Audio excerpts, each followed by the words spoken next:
Fala pessoal, bom dia, sejam todos bem-vindos a mais um editorial do nosso canal. Sempre um prazer estar aqui com vocês. Vamos lá. Ontem eu fiz um vídeo, um editorial, o último editorial do dia, onde eu fiz algumas críticas, um tanto quanto até descrentes, sobre a CPMI dos atos do dia 8 de janeiro. Mas assim, eu não gostei, eu achei uma sessão ruim. Mas tinha uma surpresa que foi deixada contra o governo pela oposição que passou batido. E eu não tinha me atentado quanto a isso. E, para corrigir o meu erro, vai me dizer que você nunca errou. Eu também já errei. Então, e muito. Então, eu venho aqui corrigir, porque teve uma coisa bem importante. Vacilaram, o governo vacilou, e a CPMI, através da oposição, enfiou um monte de requerimento que deixou o Lula pistola da vida, deixou ele muito bravo, e a gente vai falar sobre isso aqui. Bora entender um pouquinho mais? Então peço a você que, se não é inscrito, se inscreva no canal, curta, compartilhe. O YouTube entende assim maior relevância do nosso canal. Manda para mais pessoas, é sempre importante, tá bom? E obrigado por ter essa confiança no nosso trabalho. Apesar dos erros que a gente comete. Às vezes a gente erra aqui, erra ali, isso faz parte do jogo. Nem sempre a gente vai acertar todas, mas eu sempre vou ter a hombridade de vir aqui e corrigir os meus erros, tá certo? Bora pra cima? Vamos começar? Bora lá! Olha só essa matéria da revista Oeste. Essa aqui eu achei muito interessante e a gente vai ter que fazer a leitura. Governo vacila e CPMI consegue acesso a documentos secretos de 8 de janeiro. Pois é. Dormiram no ponto bonito. A cópia das câmeras de segurança do Palácio da Justiça e o plano de voo do presidente Lula estão entre os requerimentos. Eu já tinha falado desse plano do voo, mas eu não tinha entendido como ele tinha acontecido e isso aqui me alertou. E é por isso que eu achei interessante a gente fazer a leitura disso aqui. Por desatenção, a base governista aprovou nesta terça-feira, o dia 11, ontem, alguns requerimentos na CPMI de 8 de janeiro, que vão contra a linha de investigação traçada pela relatora da comissão, a senadora Elisiane Gama, que é aliada do governo. Mais cedo, o colegiado votou dezenas de documentos em bloco e os parlamentares governistas não se atentaram aos requerimentos, que anteriormente haviam sido reprovados por eles. Confiram a lista com os principais. O que aconteceu? Presta atenção que eu achei top a articulação que eles fizeram e dormiram de botina e dançaram nessa. Teve um monte de requerimento que o governo Lula já tinha, a base do governo, os deputados e senadores do governo tinham rejeitados. E aí ficou acordado, por fala do próprio Arthur Maia, que a oposição poderia recolocar esses requerimentos quantas vezes quisessem. E aí, você sabe muito bem que a turma da oposição está fazendo um trabalho legal, mas em compensação, o pessoal do governo está mais preocupado com outras coisas. Ministério aqui, emenda ali, reforma aqui, coisa acolá. E nessa briga toda, enquanto eles não estavam olhando o que votavam, o que a turma da oposição fez? Pegou os requerimentos, colocou lá caladinho e falou: vamos votar em bloco para a gente não ter que ler um por um, vamos votar em bloco. E aí todo mundo, tô com preguiça mesmo, vamos votar em bloco. E votou em bloco. E aí tem alguns presentinhos para a oposição lá, é o que traz essa matéria. A cópia das imagens internas e externas das câmeras de segurança do Palácio da Justiça, do Flávio Dino, viu? Que foram capturadas das 7 horas às 22 horas de 8 de janeiro de 2023. Será que algum certo ministro? Será que algum ajudante? Será que alguém acessou o Palácio da Justiça nesse dia? Pois é, as câmeras terão que ser apresentadas por determinação da própria CPMI. Isso aí vai dar o que falar, viu, pessoal? Informações detalhadas sobre todos os planos de voos feitos pelo presidente Lula, com destino à cidade de São Paulo e Araraquara, em São Paulo, entre 6 e 8 de janeiro desse ano. O que aconteceu? No dia dos ataques, do dia 8 de janeiro, de repente o Lula viajou para Araraquara. E aí, não estava no roteiro, não estava na agenda oficial, foi uma viagem surpresa. E nesse mesmo dia, por coincidência, o Lula foi muito rápido e conseguiu redigir uma minuta de intervenção lá em Brasília, que tirou o Ibanez do cargo, que colocou o Capelli no lugar dele, lembra? Foi muito rápido, tudo rápido isso. Pois é, agora vai ter que ser apresentado as informações detalhadas. Quando foi que Lula resolveu dar esse voo? Teve algum pedido do prefeito de Araraquara antes? Teve solicitação? Quando foi que o prefeito de Araraquara foi avisado desse voo? Será que Lula saiu de última hora mesmo? Como que tudo isso pode ter sido detalhado? Teve um plano antes? Quando foi que os aviões da FAB foram avisados dessa saída? Foi de última hora, de sopetão? É muita coincidência. Lula não está em pleno domingo no Palácio do Planalto e está trabalhando em Araraquara. É isso que a oposição argumenta. Eu achei interessante essa aprovação. Também foi aprovado o compartilhamento do plano escudo elaborado para a defesa dos palácios presidenciais entre 1º de janeiro até 9 de janeiro desse ano. Todo o plano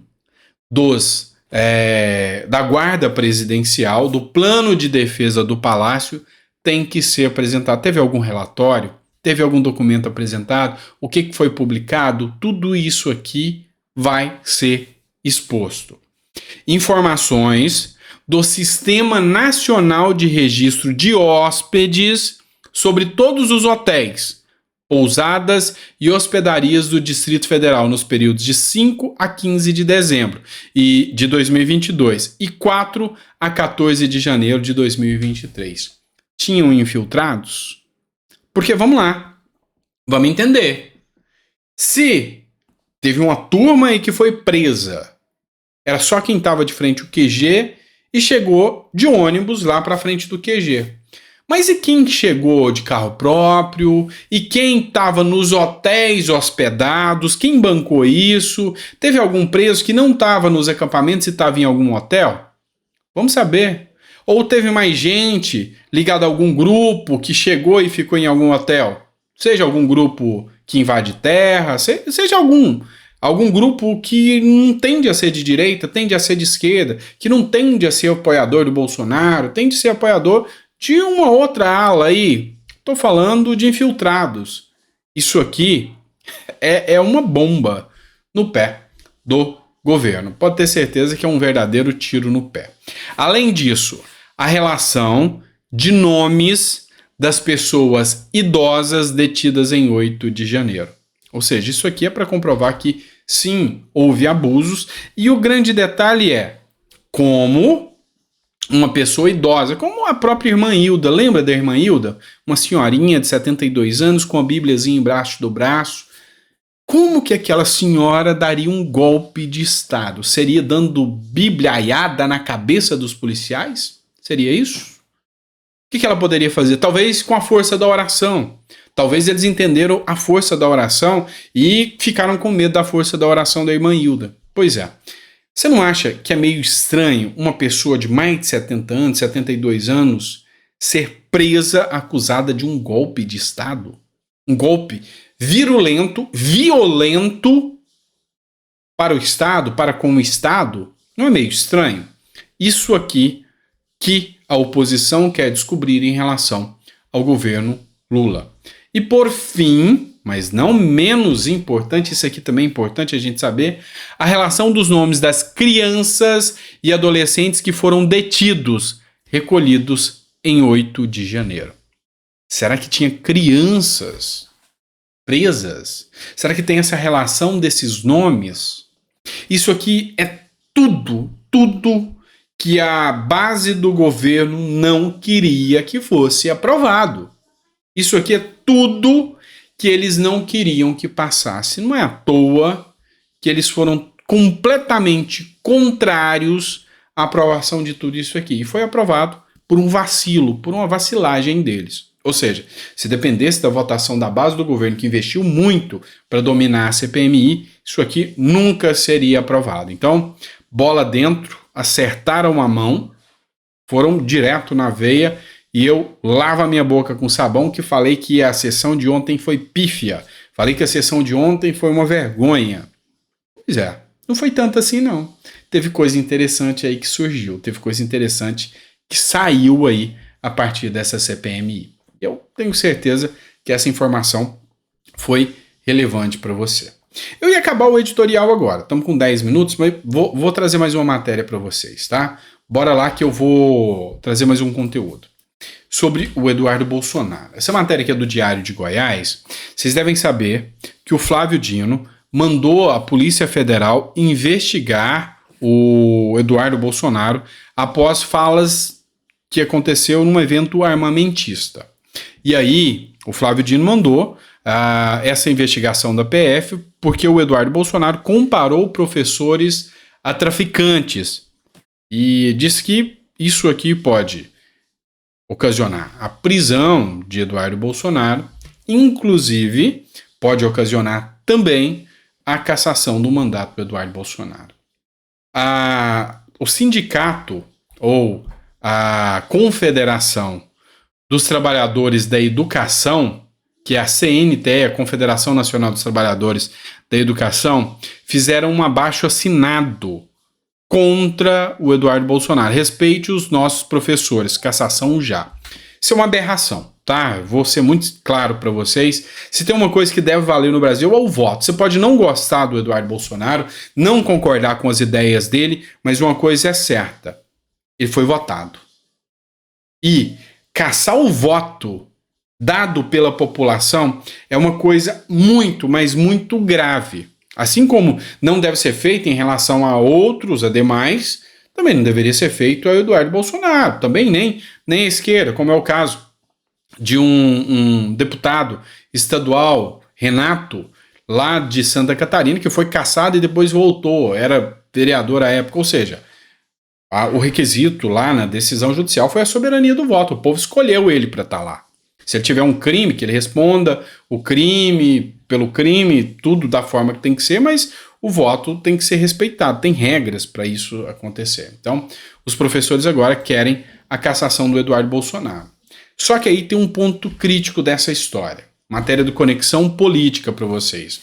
Em Brasília, a inelegibilidade de Eduardo Bolsonaro já é levada em questão. Então tem muita gente acreditando que Eduardo Bolsonaro pode sim se tornar inelegível. E isso é grave. Nos corredores de Brasília, políticos alinhados aos espectros de centro e de esquerda avaliam que o deputado federal Eduardo Bolsonaro de São Paulo, que é do PL, é um dos próximos nomes a entrar na lista de inelegíveis em razão de uma declaração recente proferida durante uma manifestação pública. Na ocasião, o filho 03 do ex-presidente da República disse o seguinte, vou abrir aspas aqui. Prestem atenção na educação dos filhos. Tirem um tempo para saber o que eles estão aprendendo nas escolas, para que não haja espaço para professores doutrinadores tentarem sequestrar nossas crianças. Não há diferença entre um professor doutrinador, tá? Deixando bem claro, e um traficante de drogas, que tenta sequestrar e levar nossos filhos para o mundo do crime. Talvez até o professor doutrinador seja ainda pior, porque ele vai causar discórdia dentro da sua casa. E essa fala dele pegou muito mal, caiu muito mal e deu ensejo aqui a um movimento contra o Eduardo Bolsonaro, pedindo aqui, inclusive, a cassação do Bolsonaro. O Guilherme Boulos, ele disse que deve haver a cassação do Eduardo Bolsonaro por causa dessas falas dele. E aí a Gazeta do Povo fez uma publicação aqui de um áudio, citou até o Boulos aqui, nessa fala, e disse o seguinte, mostrando aqui uma fala de um professor. Cara que rouba está trabalhando, diz professor em aula de geografia. Ou seja, a Gazeta do Povo trouxe aqui um áudio da fala de um professor, foi reverberado pelo Rosivaldo Andrade, eu estou fazendo a publicação dele aqui, mas foi uma aula de geografia dentro de uma escola pública. Eu queria que você ouvisse essa fala desse professor e aí nós vamos tecer alguns comentários. Falar sobre a gente ter que, como se fala, alguns políticos dizer que a gente tem que andar armado, o homem tem que andar armado, pai de família, mas... Ó, aqui ele questiona o professor de geografia dizendo, ó, tem políticos que dizem que o homem tem que andar armado, que o pai de família tem que andar armado, mas aí o próprio menino fala, isso é um erro, né? Aí a gente fala, nossa, isso é um erro, né? A pessoa tá armada. Mas a gente não pensa na hora de o ladrão tá armado. É errado a pessoa de bem tá armada para se defender, mas... Quem que é a pessoa de bem? Um pai. O professor questionou na hora, quem que é a pessoa de bem?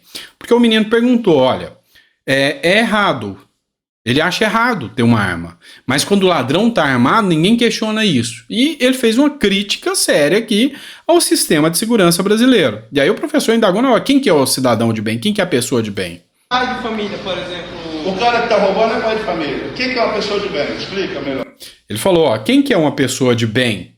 O rapaz respondeu, um pai de família. Ele falou, o cara que tá roubando é um pai de família também. O que você tá falando? Que O cara que rouba tem família.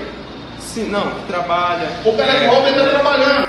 O cara que rouba, ele tá trabalhando. É a fala do professor aqui no O cara caso. que rouba, pra ele roubar. Pra ele é.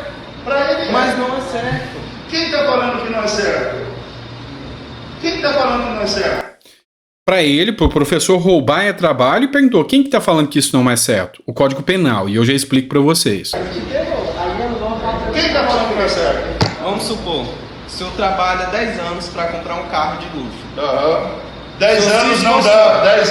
10 anos no Brasil não dá para comprar um carro Não, eu de estou luxo. dando um exemplo, mas se for, o senhor trabalha 10 anos para o senhor comprar um carro de luxo que o senhor quer, um sonho. Aí chega um cara que nunca trabalhou na vida, nunca teve nenhum estudo, o senhor se preparou para isso, entendeu? E toma o carro do senhor. Ele tá trabalhando. Meu Deus do céu, meu. Todo mundo questiona, o professor fala que ele tá trabalhando, o ladrão, e os próprios alunos, meu Deus do céu. O senhor acaba de falar. É isso. Então, deixa eu explicar para vocês. O ladrão não tá trabalhando, ele tá roubando. E quem fala isso? O Código Penal. No artigo do Código Penal, ele é muito claro. Roubar é praticar o ato de subtrair para si para outro mediante violência ou grave ameaça. É um cara violento, que está armado, que fala que se você não entregar, ele vai te matar. É um crime previsto no Código Penal brasileiro. E aí, o grande ponto aqui é o Flávio Dino, que é ministro da Justiça, e não se enganem, porque ele é uma pessoa que entende bastante de direito. Já foi juiz. E a ministra da Justiça, ele tem conhecimentos jurídicos, lógico que ele usa dentro da argumentação e da linha de raciocínio dele. Então não se enganem.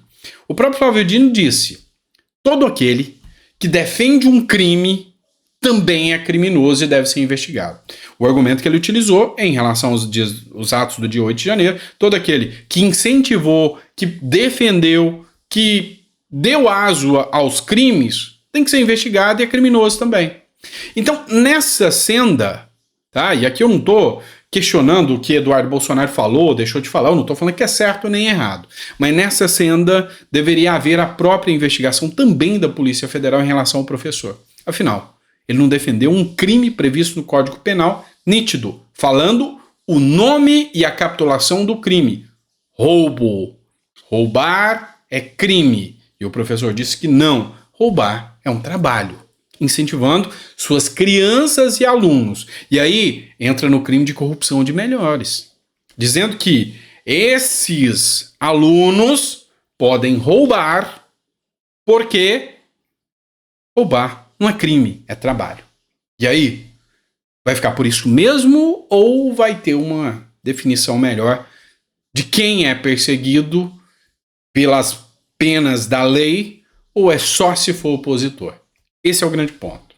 E aí, a gente vai falar de um ponto agora que não é só Eduardo Bolsonaro que vai ficar inelegível ou não. Nas regras da democracia relativa de hoje, não é só o Eduardo Bolsonaro. A Carla Zambelli também. Matéria do Globo.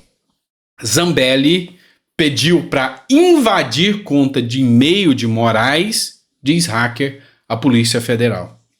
E aí, aqui, nem se coaduna comparar o que Eduardo Bolsonaro falou com o que o hacker aqui falou da Carla Zambelli. E o pior, Valdemar da Costa Neto meio que confirmou essa situação. Presta atenção. A deputada federal Carla Zambelli, do PL de São Paulo, teria pedido para o hacker da Vaza Jato, Walter Delgatti Neto, invadir as contas de e-mail e o telefone de Alexandre de Moraes, ministro do Supremo Tribunal Federal. As informações divulgadas pela colunista Andréa Sadi constam no depoimento do próprio hacker da Polícia Federal. Segundo Delgatti, a deputada fez o pedido em um encontro na rodovia dos Bandeirantes, em São Paulo, em setembro de 2022. Ainda em seu depoimento, ele contou que só conseguiu acessar o e-mail de Moraes, mas não encontrou nada de comprometedor e que não obteve êxito ao tentar acessar o celular do magistrado. Isso aqui vai trazer a inelegibilidade da Carla Zambelli. Não pense o contrário. Por coisa muito menor, por fala muito menor, por situações muito menores, vocês viram gente já começar a cair. Então, vai acontecer a inelegibilidade da Carla Zambelli? Eu acredito que sim. E aí? Eu acho que se ela errou, ela realmente tem que responder, sim, mas com o devido processo legal. Será que o processo dela vai andar no mesmo trâmite e no mesmo tempo dos processos que aquele pessoal do dinheiro na cueca andou? Será que vai andar no mesmo tempo, no mesmo trâmite que processos do pessoal do Mensalão, do Petrolão, a própria Lava Jato andou? Ou será que vão enfiar processo na frente? Porque eu vi gente, tá? Que eu gosto de seguir. Tem o Raposo, que é um advogado que tem vídeos no TikTok. Ele é advogado, o cara é genial como advogado, só que ele defende a esquerda. Eu tenho uma visão mais liberal. Então, nós divergimos nesse ponto, mas eu gosto muito de seguir ele. Também tem o próprio blog do José, o portal do José, que também é um jurista, é advogado, e que fez os mesmos argumentos. Reitero, divergimos, mas nos respeitamos. Esse é o ponto principal da democracia. Mas eles falam uma coisa: a Lava Jato passou processos de Lula na frente, e por isso esses processos são ilegais. E aí, pessoal? Só vale para um lado ou para os dois? O argumento de passar processo na frente só vale para o lado do Lula ou vale também para o lado da direita? Se tiver que responder, responda, mas em igualdade de condições. Essa é minha visão. E aí, vocês vão responder, tá certo? Pessoal, grande abraço a todos vocês. Abraço ao Raposo, abraço ao Portal do José, que eu respeito muito o canal deles, gosto do canal também do Pedro Doria. Porque como eu digo para vocês sempre, eu cito Nietzsche, o homem de um livro só não é um intelectual, não é um conhecedor, ele é um doutrinado. Então, assim, você tem que acompanhar o pessoal de esquerda e o pessoal de direita, assim que você vai fazer, sabe, o contraponto. Peraí, aqui tá errado, aqui não tá errado. Agora, se você conhece só um lado, aí não dá. Então, eu li Friedman e eu li Marx. Eu fui pro Friedman, mas eu conheço o outro lado. Agora, como que eu vou questionar o outro lado, ou optei por um lado, sem conhecer, sem ver o que está acontecendo dali do outro lado? Aí a coisa complica um pouco, tá? A coisa complica um pouco. Então, esse é o meu ponto de vista. Não sei se você concorda ou discorda de mim, coloca no comentário que é importante para mim saber, tá bom? Grande abraço, fica com Deus e até o próximo editorial.